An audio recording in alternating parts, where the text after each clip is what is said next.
Trump really interesting. is one of the most effective politicians, whatever you think of the policy and him as a person, just as a politician, just understanding that always lean in to being more who you are. The people are not savvy about issues, but they smell a phony a mile away. But if two guys who've been at each other for so long, I mean, it's kind of a Nixon to China thing. I have the credentials. There was nobody who was harder on Trump or more prescient about the fact that he wasn't going to leave office voluntarily than I was. I feel like I have the credentials. But they also respect me because I'm honest about the woke train to crazy town. Finally, the video you've all been waiting for. Bill Maher admits Donald Trump is the alpha and even expresses admiration for him. Now, Ma has long been one of Trump's fiercest critics, and yes, he voted for KLA Harris. So for him to make such bold statements says a lot. And he didn't stop there. Maher went after KLA Harris, Tim Walz, and even Joe Biden, all in one go. There's a lot to break down. So let's dive right in. But first, hit that subscribe button so you don't miss more fiery videos like this. They're like an animal. They're instinctive. Like, I smell fear or I smell alpha. And they smell alpha. And Democrats have to come up with an alpha. And it's not Tim Walz. No, probably not. And it's not the other Tim who ran. King? Tim King. These are not alphas. It's like this thing of like, let's get a woman and then a docile man who's in every commercial where he's the asshole while mom takes care of business. You know, that's not a message that makes the tribe go, who is strong? Who's strong? Who's strong? Tim Walz. No. Oh, give me a rock. I need to kill myself because Tim Walz. You know, that you gotta appeal to people at a sort of post-civilization stage where we're kind of at on a primal level. You just do. That's exactly what I've been saying for months now. No one on the left can go toe-to-toe with Trump, not KLA Harris, not Gavin Newsom, and certainly not Tim Walz. Let's be clear, this isn't about claiming Trump is perfect. He's not. But at the very least, he represents a return to common sense, a grounded, unapologetic force that can actually restore America to its former glory. What we don't need is another weak, manufactured male figure, someone who fumbles through speeches, lacks conviction, and spends more time nodding along to handlers than leading with strength. America needs a leader, not a puppet.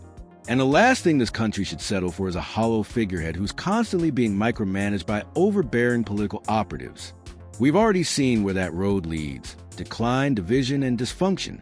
It's time we demand better. And Trump does it better than anybody. Trump does, and he started with a rejection principle. What took him from being a joke to being a messenger was two things. One that was really missed in the media, and I was just fortunate to be covering the rallies, so I saw it sooner.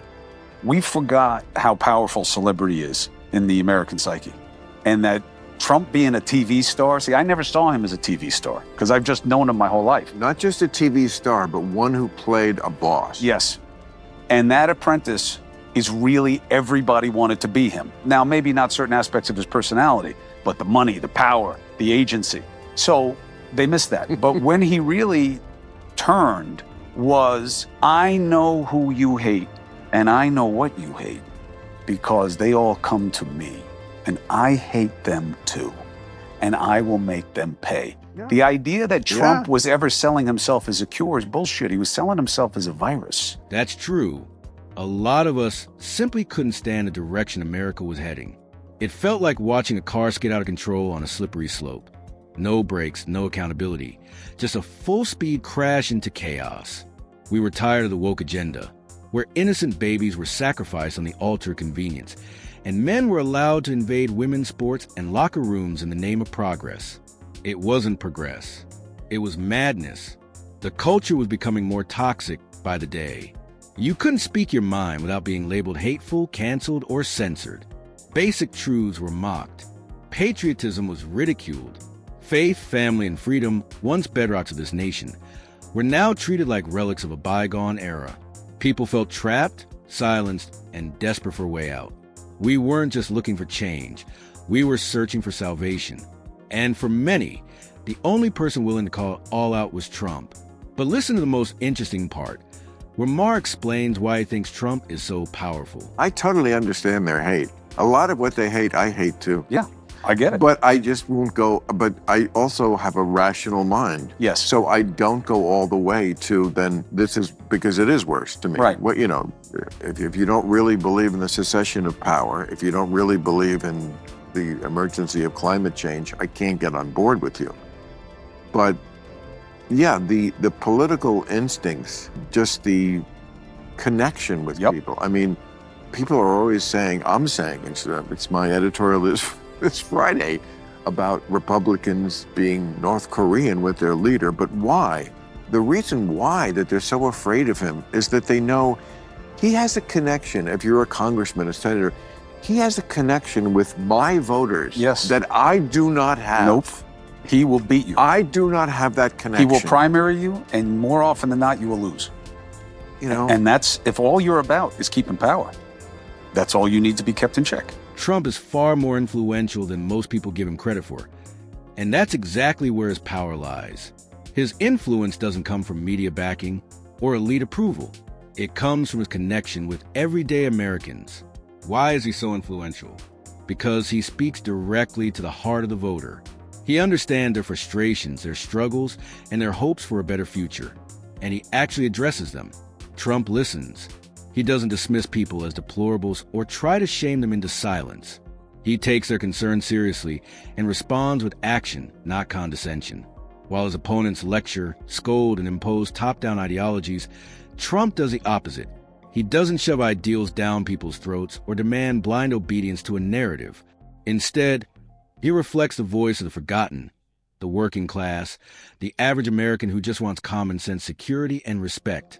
That's why his base doesn't just support him, they trust him. Listen to Maher as he continues to wax lyrical about Trump. Trump Really interesting. is one of the most effective politicians, whatever you think of the policy and him as a person, just as a politician, just understanding that always lean in to being more who you are. The people are not savvy about issues, but they smell a phony a mile away. And that kind of shit, nobody else does it. You know, there's a couple of times when, look, I've been his biggest critic for good reason. And when he got reelected, I said, I'm not going to pre-hate anything. And then the first week I said, well, there's lots of things I hate because I do. Okay, there's some things I don't hate also, but the way he can do that and sometimes kind of make me go, oh man, I got to give it up. True talk. Trump is without a doubt the most effective politician of our time. Like him or not, the man is a political force of nature. He's the single most powerful weapon ever fashioned against the Democrats, and they know it. That's why they fear him, smear him, and try to silence him at every turn, because they've never quite figured out how to beat him where it matters, with the people. When Trump secured that massive election win, it wasn't just a victory, it was a message. He didn't just edge out a win, he beat the Democrats by a wide margin, something this country hasn't seen in over 2 decades. That kind of landslide doesn't happen by accident. It's fueled by a deep connection with voters, a clear message, and a movement that refuses to die. Trump redefined what political success looks like, and he's still the benchmark every candidate is measured against. Democrats had this election to win, but they messed it up, and now, listen to Maher as he tears into them. I was very mad at the Democrats when they lost because I said, my 2 big issues are democracy and the environment, and now I don't have a champion for either. So you lost, and that's what you gave me. So don't be mad at me for calling you losers, loser assholes who fucked this election up. As I've said before, the Democrats were the architects of their own downfall. They wrestled the seat from Trump 4 years ago, so they had a golden opportunity. They were firmly in control and had the chance to lead with purpose. But instead, They disappointed millions of Americans with reckless policies, tone-deaf leadership, and blatant disregard for opposing views. They didn't just fail politically, they betrayed their own name. A party that calls itself Democratic shouldn't be in the business of canceling, censoring, and deplatforming anyone who dares to disagree. That's not democracy. It's authoritarianism wrapped in progressive slogans. And don't even get me started on their climate and weather policies. Billions spent, yet no meaningful results, just more taxes and red tape. Then there's Kamala Harris, the so-called rising star of the Democrats. As for the border, her handling of the crisis was nothing short of a disaster, detached, disorganized, and disturbingly silent when leadership was most needed. If that's their best, no wonder Americans are fed up and looking elsewhere. That's why Bill Maher verbally eviscerates them at the least opportunity. Even his preferred candidate Gavin Newsom wasn't spared in his tirade.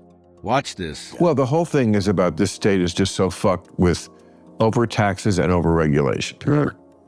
I mean, I last time he was on, I was, kidding him about the fact that I took 3 years to get my solar power turned on.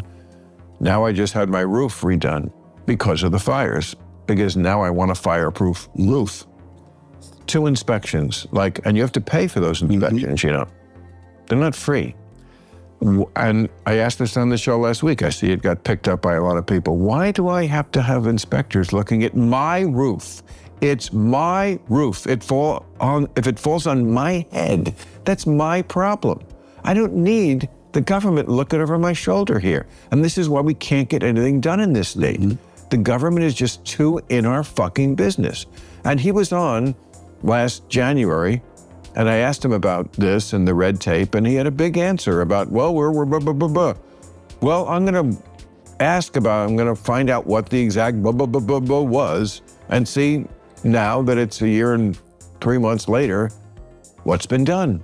Now, I don't know about you, but this genuinely comes as a surprise to me, because Bill Maher almost never criticizes Gavin Newsom, let alone calls him out publicly. In fact, I remember watching the interview Maher had with Newsom on his show. Newsom delivered his usual string of polished, meaningless word salads, dancing around questions, avoiding straight answers. And yet Maher let it slide. No pushback, no challenge, just polite nods.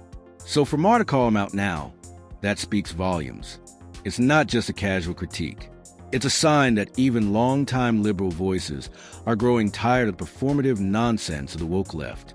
Maher's been inching away from the progressive establishment for a while, but this marks a new chapter. When someone who once defended the likes of Newsom finally reaches a breaking point, it shows that disillusionment isn't just on the right, it's creeping into the heart of the left. And when comedians start sounding the alarm, you know the narrative is cracking.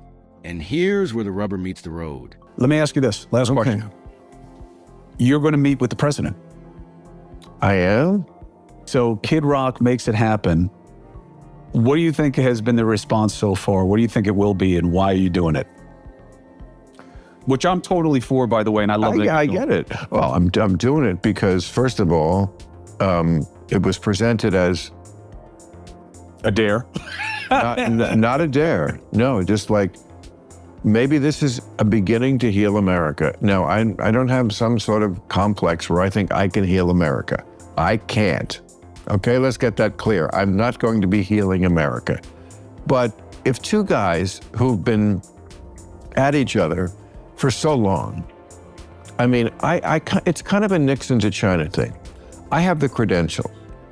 There was nobody who was harder on Trump or more prescient about the fact that he wasn't going to leave office voluntarily than I was. I feel like I have the credentials. But they also respect me because I'm honest about the woke train to crazy town. That's exactly why we feature Bill Maher a lot on this channel. That I'm fully aware of Maher's long history of criticizing Donald Trump. He's never held back. But despite that, he's one of the rare voices on the left who hasn't completely fallen for the woke nonsense infecting modern discourse. Maher isn't perfect, but at least he tries to be intellectually honest. He cuts through the noise, separates the chaff from the wheat, and actually challenges the groupthink narrative that so many others blindly followed us. Oh yes, I was genuinely impressed when he received an invitation to the White House. And breaking news, this is the first time he's ever been invited. Think about that, a guy who's voted Democrat his entire life, who's been embraced by liberal media circles for decades, never got that honor until now. It wasn't Biden or Obama who extended a hand. It was Donald Trump. That tells you everything. Trump doesn't see Maher as an enemy. He sees him as a rare, honest voice willing to push back against woke extremism. And in today's climate, that makes him more an ally than most on the left would ever admit. And I've also lost a lot of fans for that. The woke people have left the building, and I'm willing to make that sacrifice. But it does give you a certain credibility. So I just think to meet somebody, first of all, it's an honor to be invited to the White House. Yes, it is. And I've already had a couple of people who I said to them, you know, I'm just going to take it as a backhanded compliment that you glide right past the idea that little Bill Maher from Rivervale, New Jersey, just a humble kid from the suburb, was invited for a private dinner to the White House. You glide right past that to how dare you talk to him, and that you're not impressed by it at all. I'm impressed by it a lot. And that right there's the voice of a grateful heart. You don't hear that kind of humility or appreciation too often, especially not from prominent Democrats. When's the last time you heard a liberal public figure genuinely express gratitude for being invited to the White House? It's rare, if not unheard of. That's part of what makes Bill Maher stand out. And it's exactly why he's gaining so much traction with conservatives and independents. People on the right are starting to see themselves in him. Not because he switched sides, but because he's willing to call out the absurdity, hypocrisy, and excesses of his own side. He may have lost followers on the far left, but make no mistake, he's earned respect and a growing fan base on the right. But in a world full of echo chambers, Maher dares to think out loud. That takes guts. And people are noticing. Now compare how Maher speaks about President Biden to how he spoke about Trump. Above any matters of politics or what's right or wrong, the one thing I know for sure about America is this. It's run by mean girls. Mean girls in the press and in politics and in life. And when they smell blood in the water, the lust to finish off a vulnerable person will never be denied. Biden is toast. The walls will keep crumbling, and my pick in the office pool for when he gives it up is August 9th, the 50th anniversary of when Nixon did. Maher isn't afraid to call out his own side, even when it means criticizing the leaders he supported in the past. That's what sets him apart. He doesn't blindly follow party lines. He speaks his mind, a perfect example. When Biden's handlers were bending over backwards to convince the public that the president was mentally sharp and fully capable of running the country, despite overwhelming evidence to the contrary, Maher didn't buy it. While most liberal commentators tiptoed around the issue, Maher openly questioned what everyone else was thinking but too afraid to say. That Biden no longer appeared fit for the job. The gaffes, the blank stares, the constant need for handlers. It wasn't just political theater, it was a national concern. Maher didn't sugarcoat it, didn't deflect. He addressed the elephant in the room. That takes courage. And that's why people, even on the right, are listening. He doesn't care whose feathers he ruffles. Truth comes first. That kind of honesty is rare in today's media landscape, where loyalty to party often trumps loyalty to facts. Of Maher's willingness to break ranks shows integrity, not betrayal. And whether you love him or hate him, you can't deny he's saying what millions are already thinking.